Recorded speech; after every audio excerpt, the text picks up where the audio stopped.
Hey guys, today I'm going to be looking at Gears of War, the original.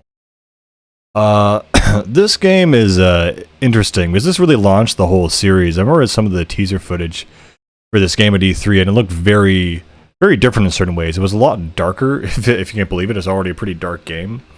But there were other things too, like there seemed to be more emphasis on the floating ship attachment, that was going to be a larger feature of the game, that a lot of the game would be featured getting on that and getting off that as a floating platform.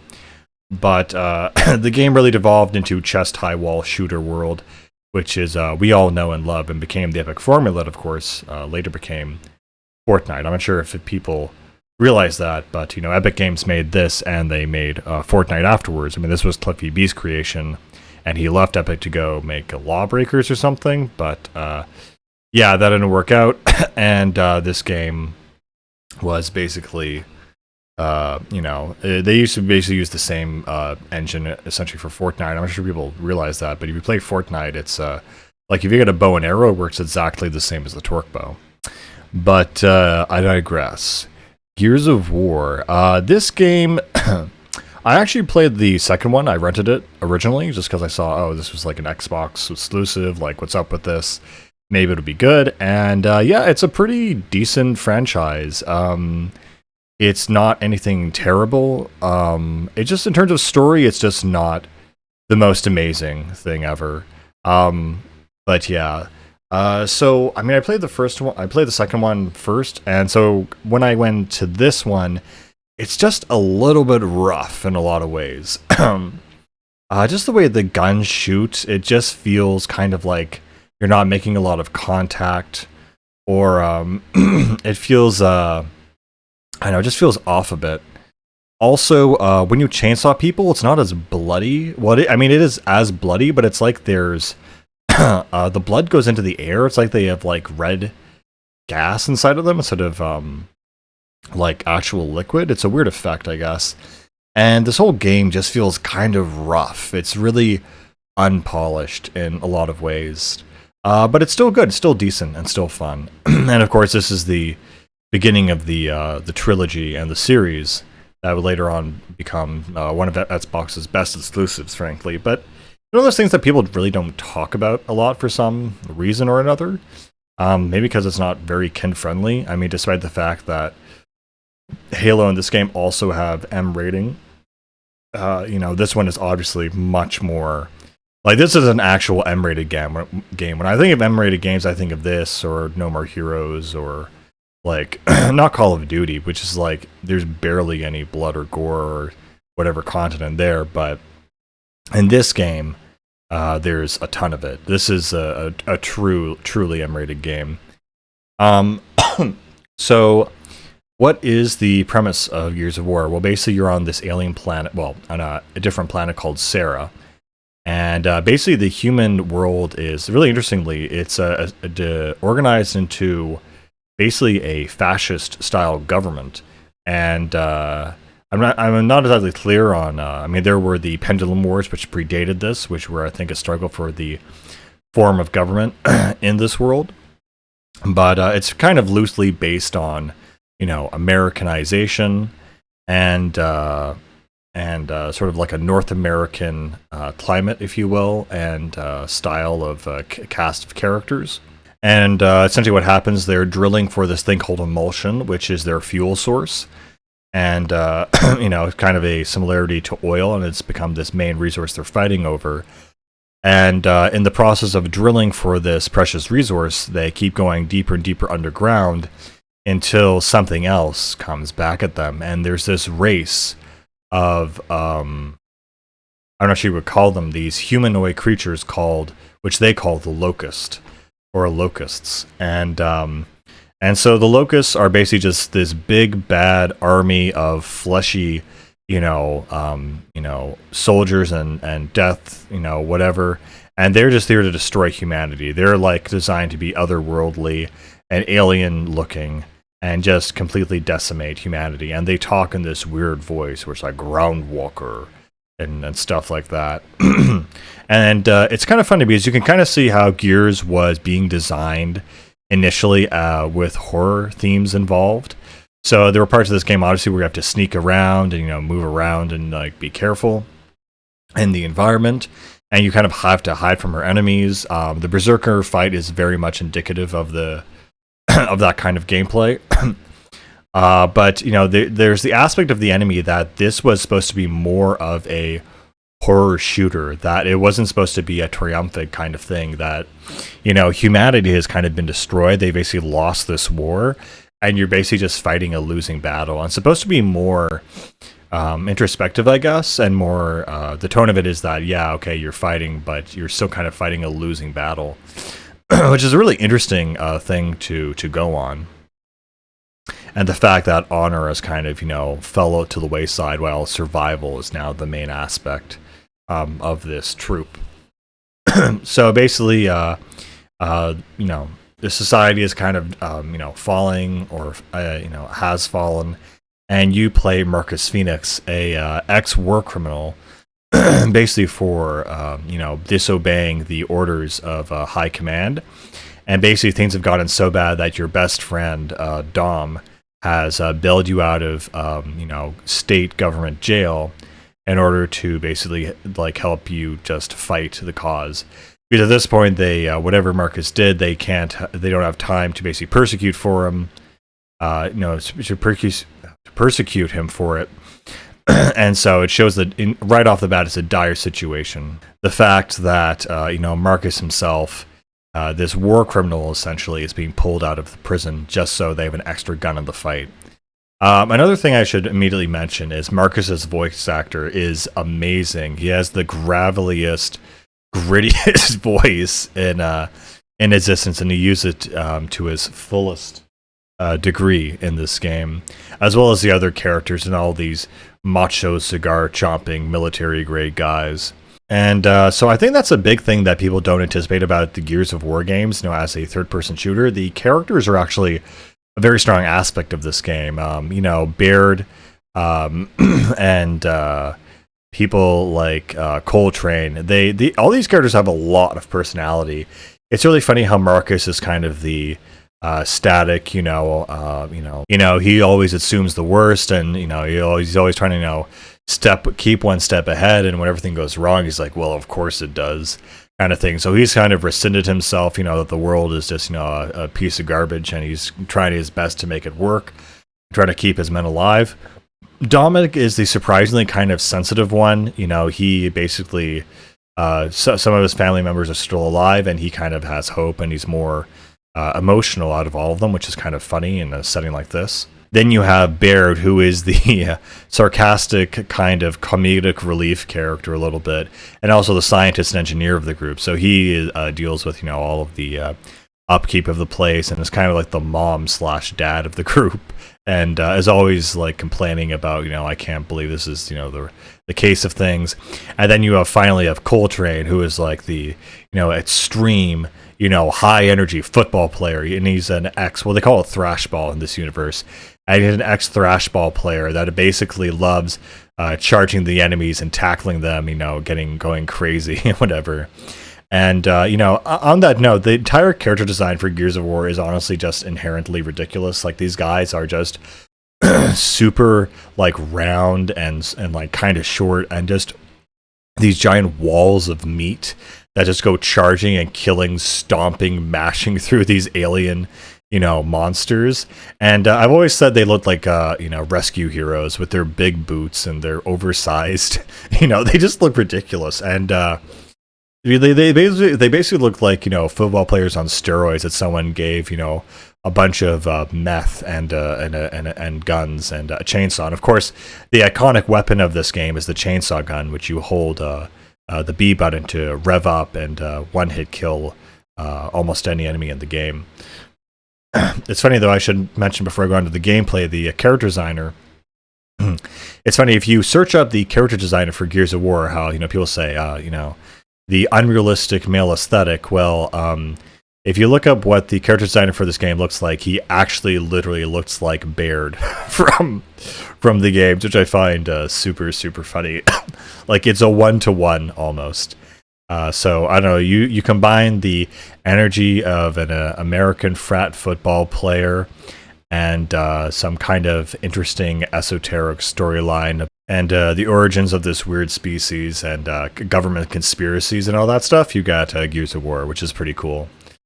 So again, this game, part of the new generation or 7th gen rather, it appeals to both, the normie players who just want to have a fun game and just turn their brain off. But there's also a story here that's actually pretty half decent about the world and the sci-fi world of Sarah and its inhabitants and the rules therein. So basically, throughout most of the story, it's basically like you'll fight against different bosses. Mostly different waves of locusts, and you're going to have to basically take cover behind, any kind of object from sofas to other furniture and shoot over it. And basically the locusts will come out of a hole, and you have to throw a grenade into that hole and seal it up. It's kind of something they took out in the sequels because they realized, well, you don't always have a grenade on you, and that's annoying, so they just changed it to normal horde mode. So what is the gameplay like? So yeah, you're going to be taking cover all the time. That's your default. It's very rare you're out of cover. You're almost always in cover or running to cover. That being said, the game on the easiest difficulty is, super not that hard at all. You have the locust weapons, which are usually burst shot weapons or other kinds of explosives, while the human weapons you have is, essentially a machine gun or assault rifle with a chainsaw on the end that you can rev up to do a one-hit kill on an enemy. Only issue is it does a little animation, so while that animation is playing, you are vulnerable, so it's really useful for only the last enemy in the match, or if there's one isolated. You also have another slot, and you can have two primary weapons. You can have sniper, shotgun, the boom shot, and the torque bow, which I think was pretty famous in this game, or this is what this game, people first saw that. It was essentially, it's a explosive crossbow bolt thing. And as you charge it up, it has this really cool arcing beam of blue light that will straighten out as you charge it. And when it's straight, it'll go right into an enemy. And it's very cool because if it hits them and sticks to them, it'll take a second and blow up. And if you actually hit them in the head, it'll decapitate them and go to the person behind it, which is even cooler. Sure, I mentioned it, but this game is extremely gory. I think it's the goriest game I actually know of. I'm sure there's other games that I'm just not thinking of, but this, in terms of gore, pretty much is the game that is like, okay, this is a bit much. It goes without saying kids should not be playing this, but they do anyway, because I know my brother did when we weren't watching, and he pulled the game out and played it, but, regardless. You also have a pistol at all times, and I think there's only a couple pistols you can use in this first version of the game, or just one. And it's it's a rapid fire, semi-action pistol. It can be actually very useful and salvageable if you can manage to pull off all headshots with it and then get the active reload.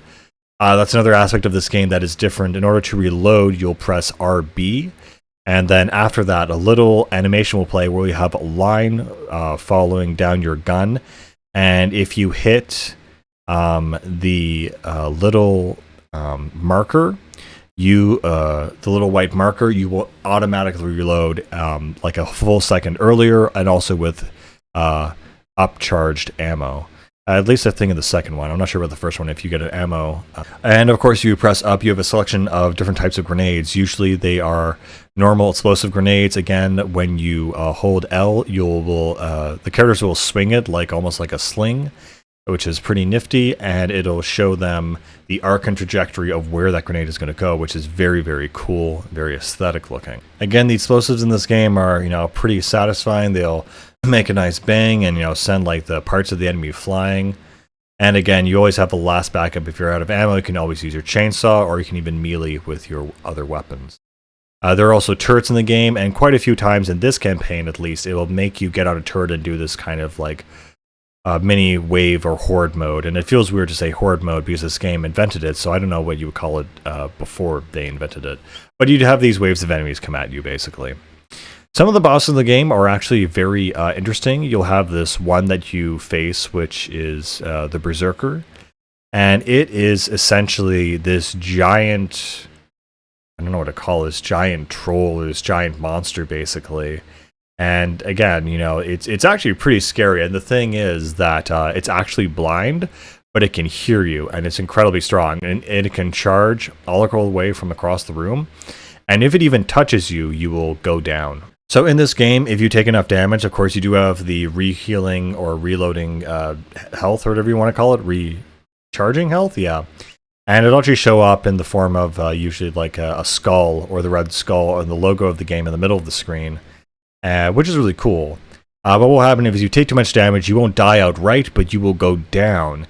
And if you're playing alone, it'll be NPCs, but if you're playing with friends, they can come over to you and get you up. So you just have to press X next to someone, and they will be able to get up and get back into the action at full health.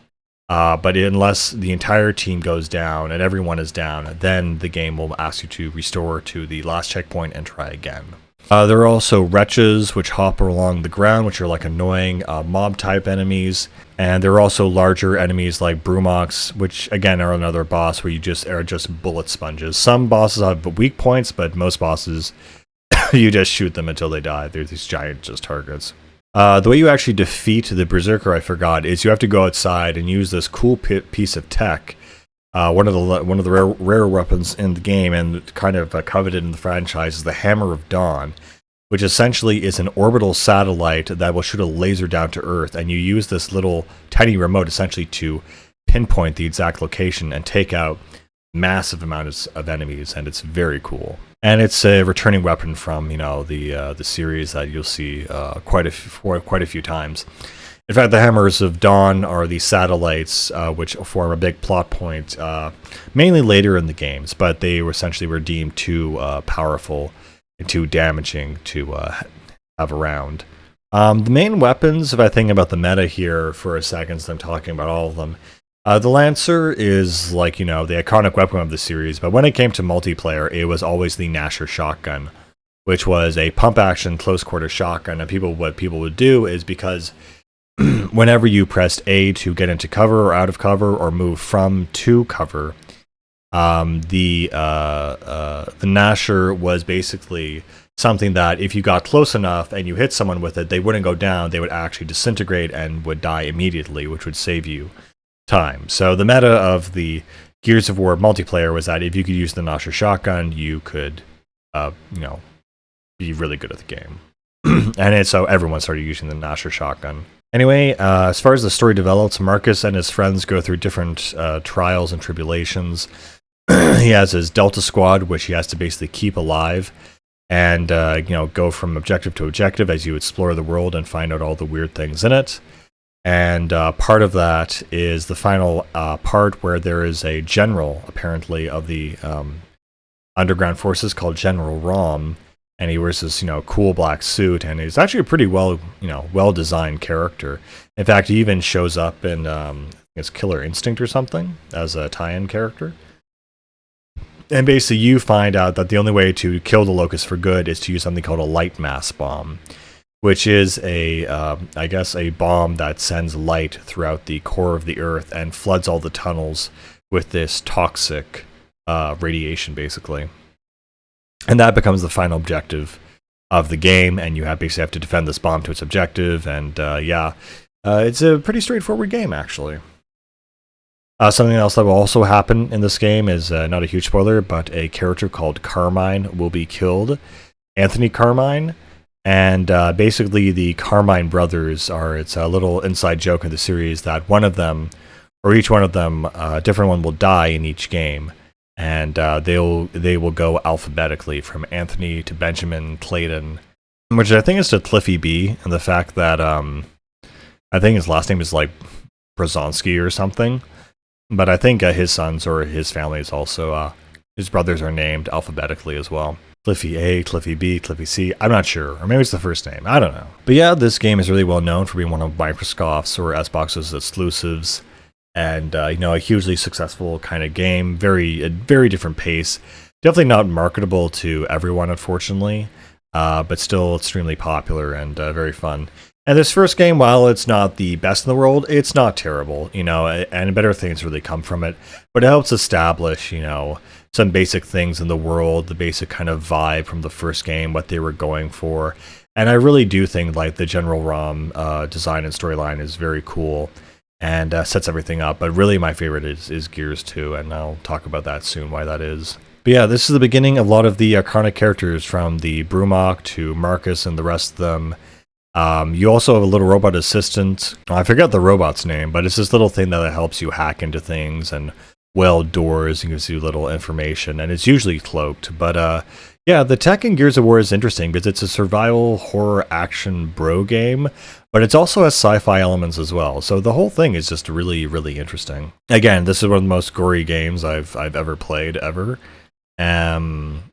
I'm sure I've played something worse, but I just can't think of it right now. But in terms of top of mind, this is definitely one of the most intense ones. Not really more so this one, but its sequels actually, because still here, it still feels like you're chainsawing through just like red dust or something. Something also interesting about the Gears of War universe is a lot of the architecture, it's kind of Roman in its style, or like neoclassical, if that's even the right word. So yeah, it's the whole universe is honestly very interesting, and it's kind of like a decent sci-fi thing, despite the kind of bro nature of the whole thing, which people might not expect from looking at this game. In terms of multiplayer, oh man, it is rough in this time. I recall when you did online multiplayer and two people got into a chainsaw fight. It was such that it was basically a coin flip. Like, it was completely random who would win in a dual chainsaw fight, and you both ran at each other. And that basically gets fixed in the sequel. But yeah, that is Gears of War. It's a good start to a great franchise, but there's definitely better games to come. So I'll leave you with that. I'll see you guys later. Bye.